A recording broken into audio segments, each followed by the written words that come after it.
Melinda Mulcahy, and I don't know. I'll start with I run the World Curiosity Organization, which is an organization that helps businesses to understand how to create curious cultures in business.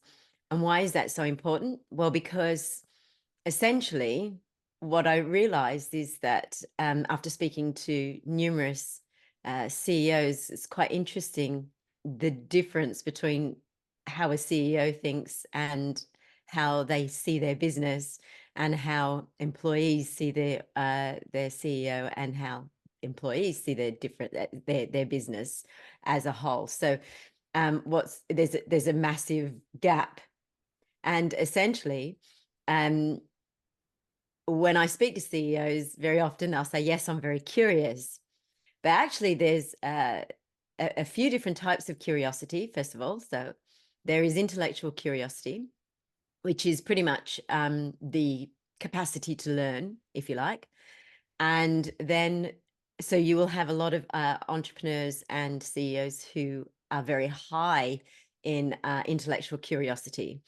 But then there's empathetic curiosity, and that is towards others. Again, CEOs may be slightly higher in curiosity towards their employees. But where it's really interesting is that very often CEOs will fall down in intrapersonal curiosity, meaning their curiosity towards themselves and how they then respond to employees. So it's and in terms of employees, building curious cultures is extremely important for a number of reasons. And that is, first of all, it is your number one connector. It enables you to connect much, much easier with people. Now, three-time TED talker Esther Perel always talks about using curiosity to be able to form relationships. If you recognize curiosity and you utilize curiosities within relationships, you will generally build trust more effectively, much quicker. And of course, that enables better connection. And when I'm sure that you've been in a situation where people are very curious towards you, generally it feels good. So it's being able to recognize that curiosity is an incredible mechanism that can really be useful in relationships and building better relationships that's built on trust. So that's one of the reasons why you would want to build curious cultures in businesses. But also, how many people here, if you run a business, recognize neurally diverse people in your business? So, for instance, if you recognize that someone has ADHD or dyslexia, how many people here? Anyone raise your hand? No? Okay. Well, very good. So, Ollie, well done, because the truth is that the world is now recognizing the importance of neurally diverse people. And I'm actually neurodiverse. so am I. Well done. So high five. And the reason why it's really, really important is because I don't know whether you're aware of this, but the world is actually lacking innovation. And neurally diverse people generally are innovators. And so if you want your business to be much more effective in innovation, then I would really, really suggest getting curious about the type of people that are working with you and their strengths in terms of neurodiversity. And what's particularly interesting is that you have to get curious about neurally diverse people to determine their strengths and their weaknesses. And when they feel really vulnerable, then that's when they close down and you won't get much from them. But when, of course, and when I say them, I mean me as well. But when you actually start to treat them as though it's an interesting skill, ability, and superpower, then they'll open up and give you what it is that can really, really help your business. So it's about becoming really curious towards all of your employees, And that makes them feel good. And of course, when you start to make your staff feel really good, then you're going to get more out of them. You're going to improve your business. So curiosity is a great way of getting the most out of people. But very often people will say to me, well, when you go down the curiosity route, of course, you could lose a lot of time. And that could be true. However, generally speaking, most businesses also work to some kind of time limit. When you're in deep curiosity, I don't know whether you've heard of a high performance expert, Stephen Kotler, who talks about high performance all the time, getting into flow. Well, you cannot get into flow without being in deep curiosity. So it's really, really important that if you want to be more productive, curiosity is the way in which you do it. So the question is, what exactly is curiosity? Because a lot of people think they know what it is, when actually it's taken me about 7 years to try and determine what it is. In that time, I've identified in excess of 70 benefits. I'm currently working with the World Ethics Organization to form better ethics. And what's interesting is that even talking to him, and he says he's very curious, but what I'm finding is that he looks at ethics as the only thing. So it's about opening up the mind. So that's the very first thing. Curiosity will open your mind to new concepts and enable you to start to understand those concepts. It gives you a lot more depth when you start to get really curious about whatever it is that you're interested in. So that's essentially what curiosity is. It's about your interest or desire to learn, know, explore, feel, discover something. Or you if you want to observe something, you must be curious. So and in relation to where it sits in terms of positive psychology, I mean, you can't be grateful without being curious. You can't be mindful without being curious. So it's always there. And it's really interesting that people just completely ignore it. But I firmly believe that it's also the answer to better cognitive health, better mental health. There is quite an increasing body of science now that's determining that curiosity can significantly improve mental health. And the reason why is quite simple, actually. When you're curious, then what happens is that you have to have intention, and that's the key. So I'll give you an example. I was speaking to, and I get challenged all the time by, I'm not a scientist, by the way. I don't subscribe to the scientific faculty at all. So I'm classed as an outlier.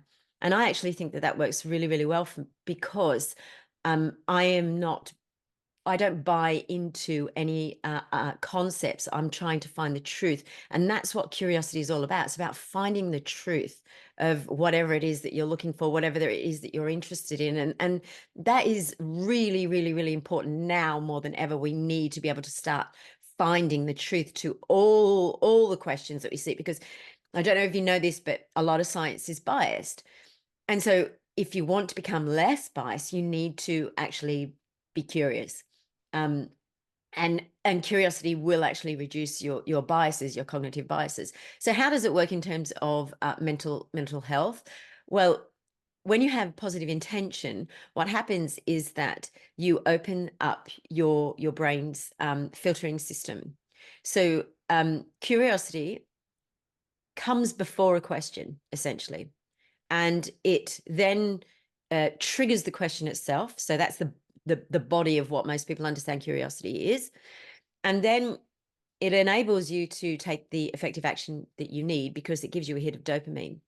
So in doing that, it reduces your stress hormones. So if you have positive intention with it, then you ask the right question, because there is a right and a wrong way of asking questions. For instance, now, Simon Sinek talks about why and using why all the time. But actually, why triggers your old brain, so like when I say that, what I mean is When you were a child and you did something wrong, what's the first thing your parents asked you? Why did you do that? So, if you were if you were in a sales environment, for instance, if you were asking for a sale, you would steer clear of why. So why can be great, but it seems to have taken over everything else. But there is always a reason for a how.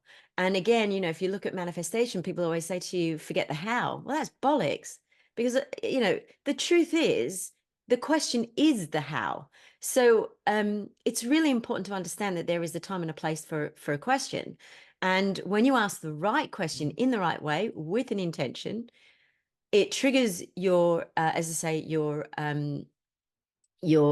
brain's filtering system. So it opens up your brain. It reduces your stress hormones, which means that it's healthier for you. So curiosity is proven to reduce dementia-related diseases. Now, I don't know whether you know this, but dementia-related disease is now the highest killer in the world, well, certainly in the UK and in America. And the reason why is because we're losing our curiosity muscle.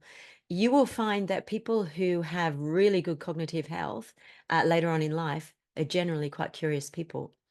And so what we need to start doing is using curiosity more often. But of course, we've been taught, certainly in our schools, that we need to stop being curious. And what's really interesting is that when we go to businesses, I don't know about you, but I've done it many, many times. You go to a business and in the first month, they'll give you, their version of how you need to think and how you need to behave and so on and so forth. So I call it the screw top method. They literally take your brain out, and it's like being I shouldn't say this really, but it is like being a town planner.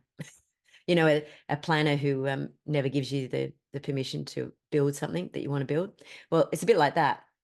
So they essentially take your brain out and then uh, indoctrinate you into the business. But the problem with that is that if you could imagine, you got that job based on your skills, you got that job based on your knowledge. And my opinion is that businesses, if they want a fresh approach, need to actually flip that whole concept and start questioning the employee when they first come in. Start trying to get the fresh information and the fresh skills and the fresh insights and the fresh viewpoints of a new employee. And that will give you a more well-rounded business, better ways in which you can start to engage in with that person, but also with them in creating new ideas. So hopefully that will maybe spur you on to think differently about how you see businesses in the future. But essentially, like if I was to give you a really, really simple question, like, what do I want for dinner? And it's something that we all ask ourselves at least once a day. And what's really interesting about that is that it's completely and utterly infinite, that question. So, but what we tend to do is we actually limit the answers. But that question is infinite. So if you could start to imagine using questions that are infinite, but in a way where you're consciously opening up your mind. So for instance, going back to that question, what do I want for dinner? What's the first thing you do? Probably go to the fridge, have a look in there. There's nothing all that exciting. You might think to yourself, well, have I got time to nip to the shops? Maybe I'd like to go out for dinner, and so on and so forth. Well, we're asking these questions all the time. In fact, we're asking thousands of questions in every day. Wouldn't it be better if we started to ask questions about getting what we want? So being intentional is key. So in that question, the what is the question itself, the intention being I want something. So that's the desire. But the other thing is that you need to have the goal, and the goal is the dinner. So those three components make a question.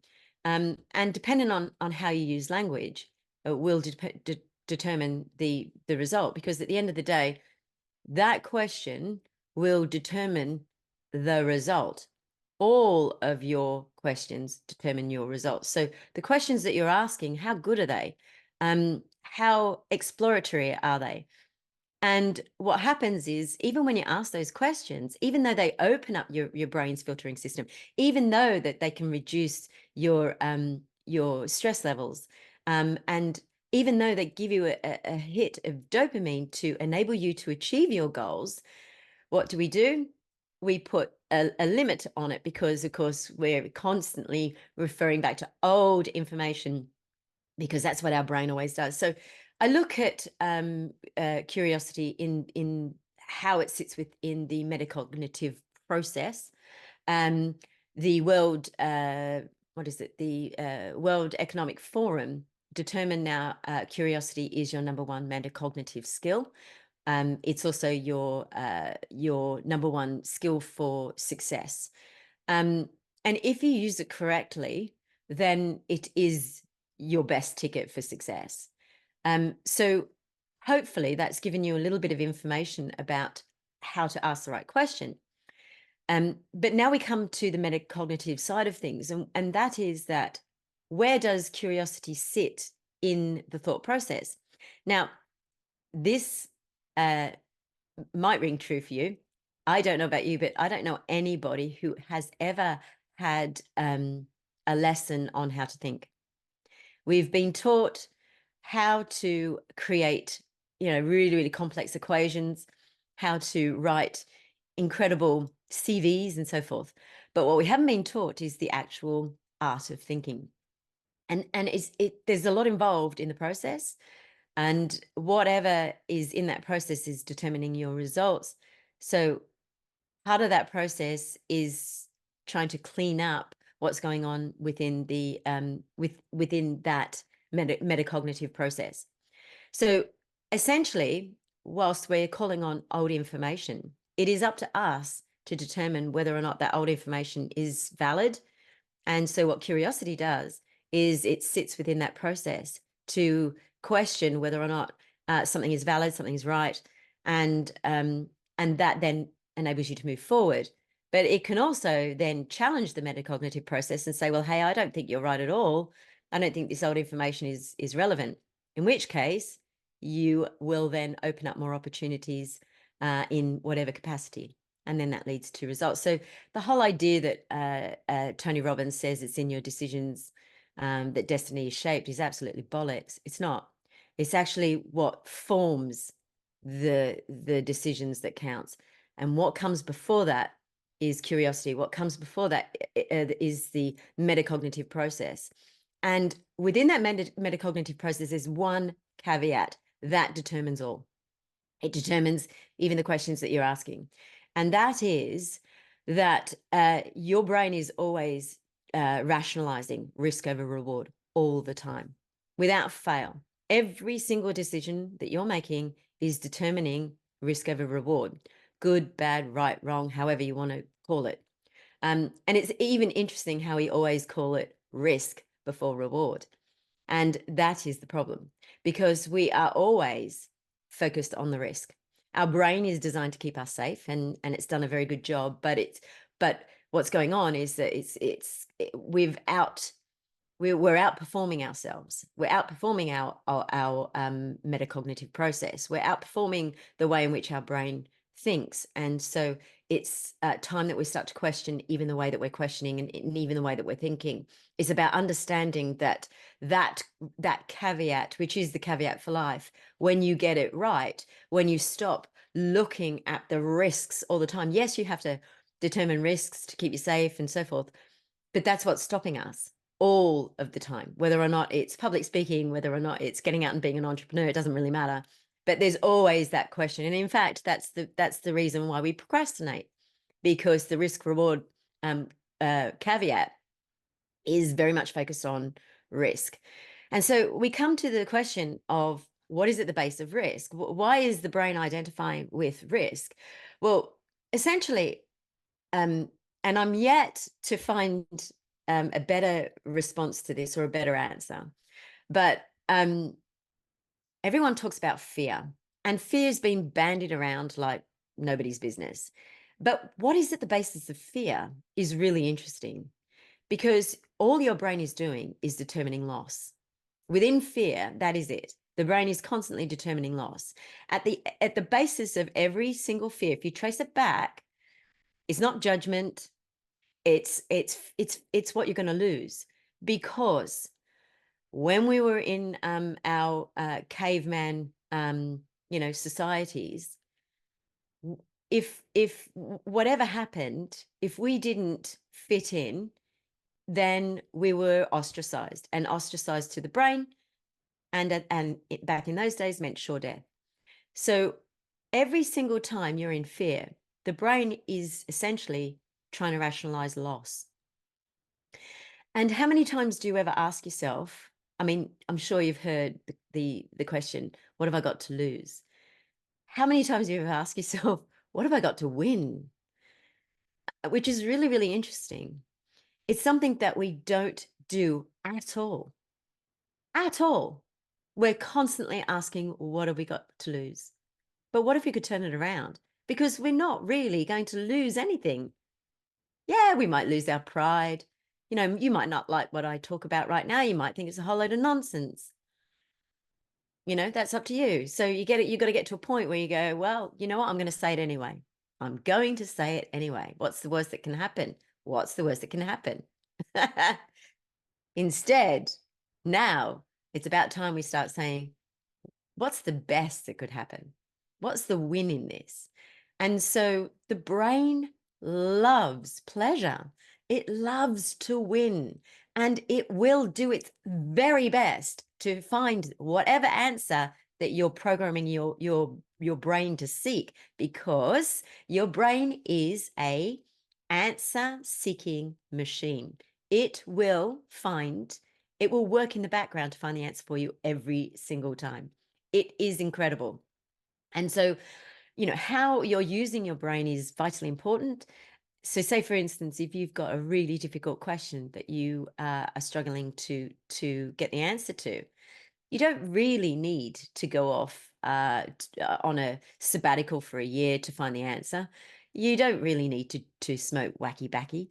All you need to do is just ask yourself the question before you go to bed. In a way, you have to set the question up, and that's the key. You have to set the question up so that it's very positive, so the brain is happy to seek that, because remember, it's seeking constantly the risks rather than the rewards. So when you tell your brain that there is a reward, boom, you get a hit of dopamine and you are good to go. And you can literally ask yourself a question before you go to bed, and generally you'll find the question will pop up. The answer will pop up at some point during the following day. It will, certainly come across, or at least some kind of opportunity will come across your radar within a very short space of time. So it's all about the questions that you're asking. The language that you're asking is vitally important. I also talk about neurolinguistic programming, because essentially we're not talking to ourselves in the way that we need to start talking to ourselves. We've actually gone way past the point of risk now, and so we can with a lot of concentration and making sure that it's conscious, when you start asking really effective questions. And I'll give you an example here. I was speaking to a PhD he ran the largest suicide ward in America. And I was on a chat, there were hundreds of people, and he said to me, he came on and blindsided me and said, people who are thinking about suicide are not curious. And I said, what a load of bollocks that is. Absolute nonsense. I said, the truth is, it's not that they're not curious. If you put someone who's struggling with suicide and they're committed, and committed is the word, or their intention is to commit suicide, they will get very, very curious about their environment in which to do it. So it's not that they don't have curiosity. It's not that curiosity is fragile. I don't believe it is. There's another curiosity specialist in the world who says it's fragile. I don't believe it is. It's always there. The question is, how are you using it? And it must involve your intention. It must involve positive intentions as opposed to negative. So when you think about suicide, majority of the time it's like, just get me out of here, and which is the quickest way out. Okay, but what if we could turn that question around? Ask a better question. And that's all it is. And I don't mean to, disregard the concept of suicide. That's not it at all. But I do believe it's foundational to positive mental health. Curiosity is the foundations of well-being and positive health. I mean, at the end of the day, that's why psychologists ask questions. They ask curiosity questions.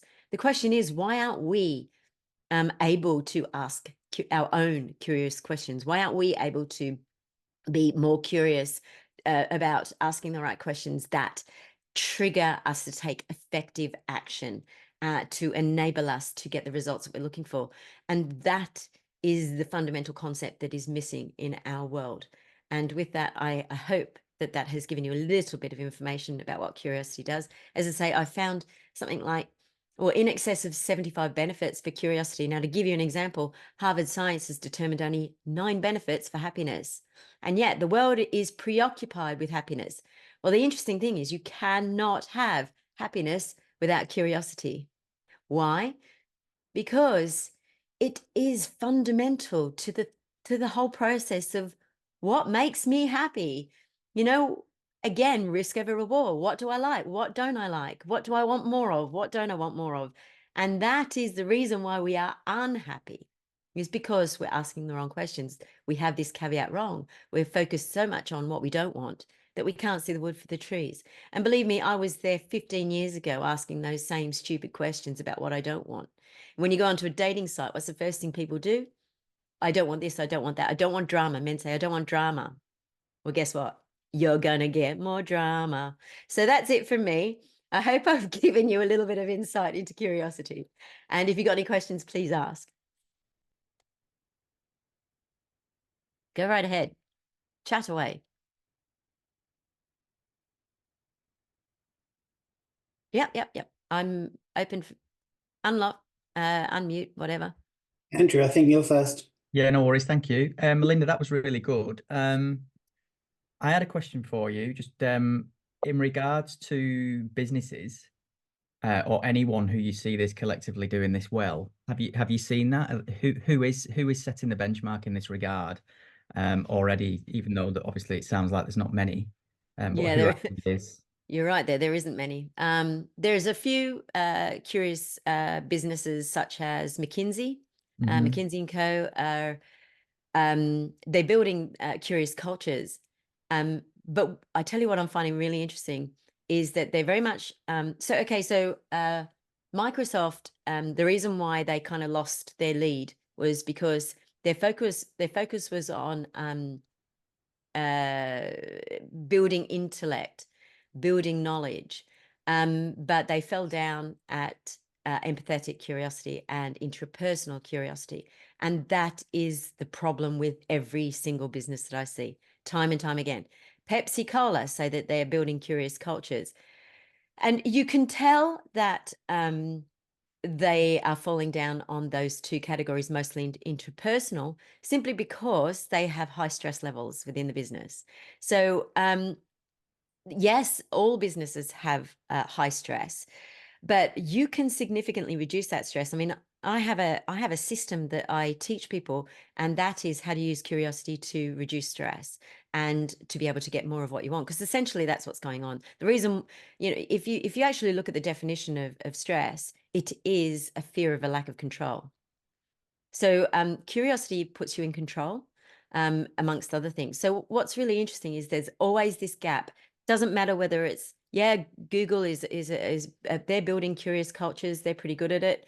And Apple are pretty good at building curious cultures, but where they fall down is that they still have high stress levels. And they're still working their employees to the ground.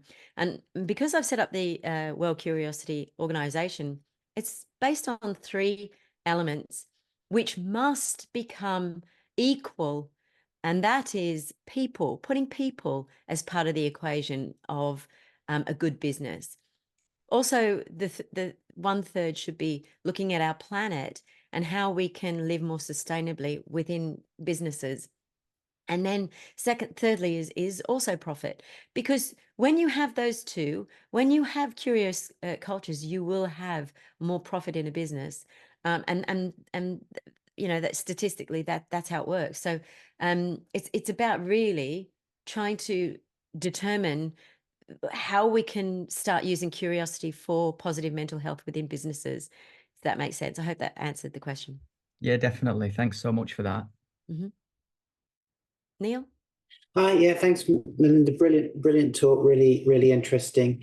Strangely enough, I was formerly known as a design director at McKinsey and Company. So interesting to hear that you consider it a curious culture. I have some different opinions, but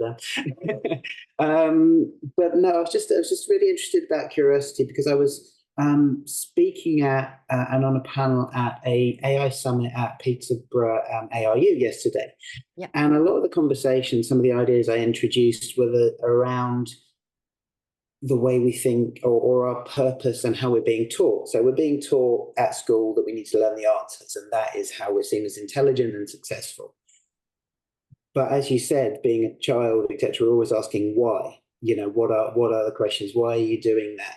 And there was discussion about we need to change the way we're educating our children so that they're able to do what we really need with the evolution of AI is to be good critical thinkers. Now, I just was interested in your idea of a relationship between is curiosity and critical thinking the same thing?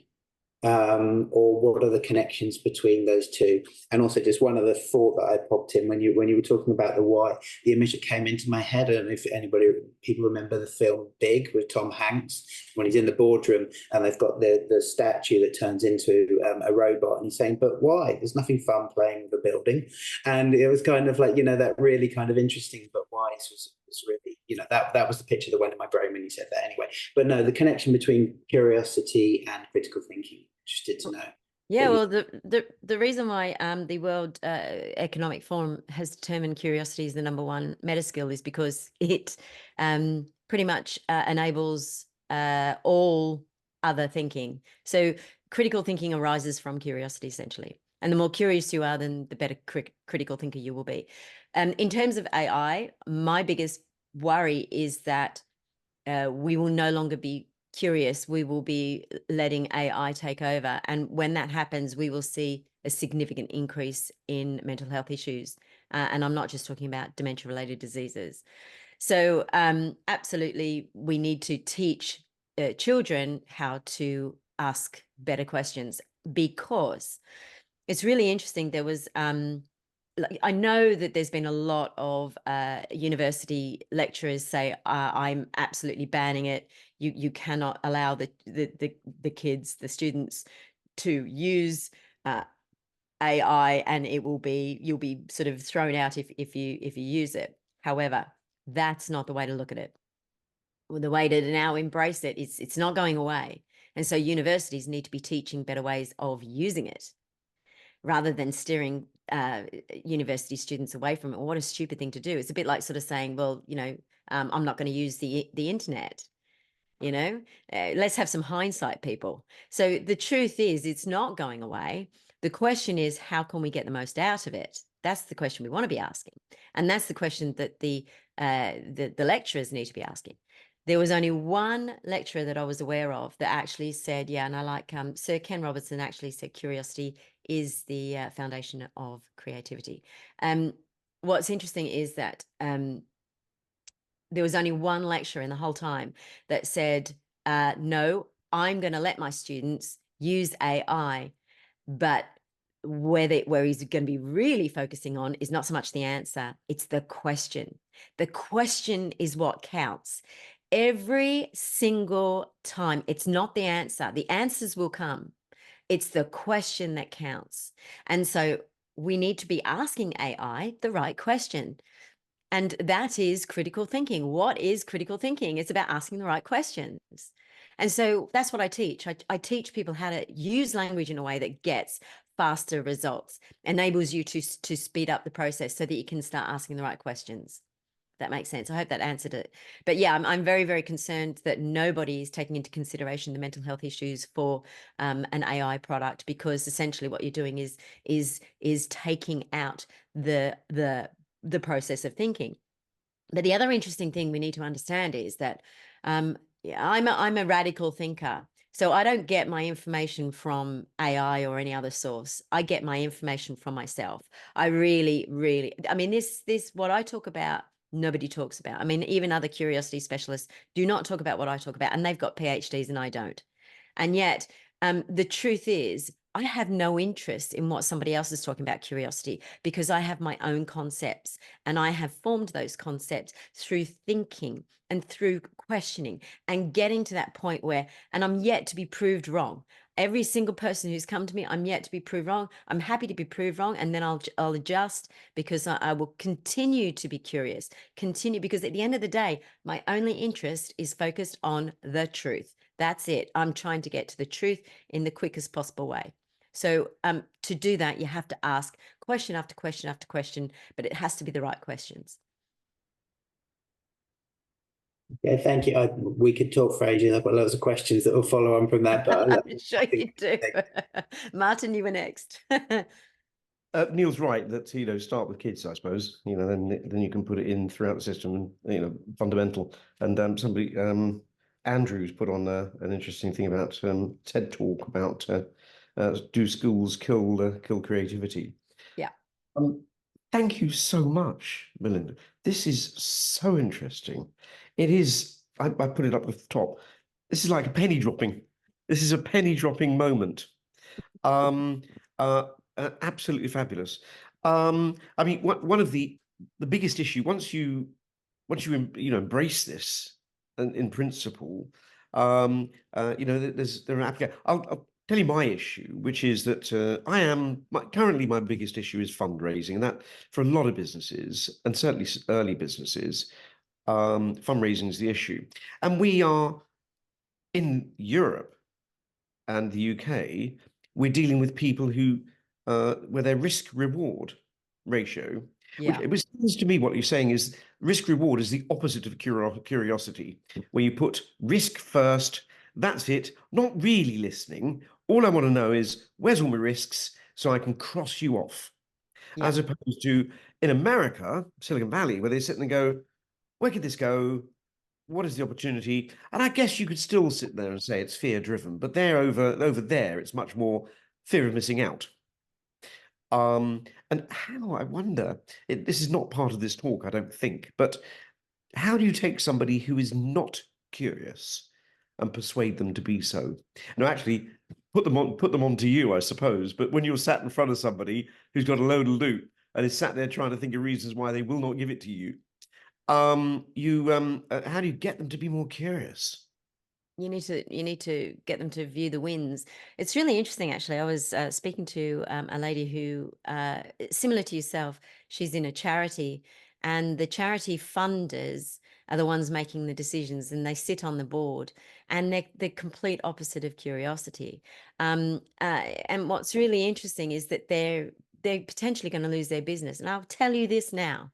If you are not curious in any way, shape, or form in business in the 21st century, you will be out of business. End of. I mean, you only need to look at. I was in Yellow Pages actually when they were at the top of their game, and I was saying to them at that time, why aren't you seeing Google? Why aren't you responding? What is the opposite of complacency?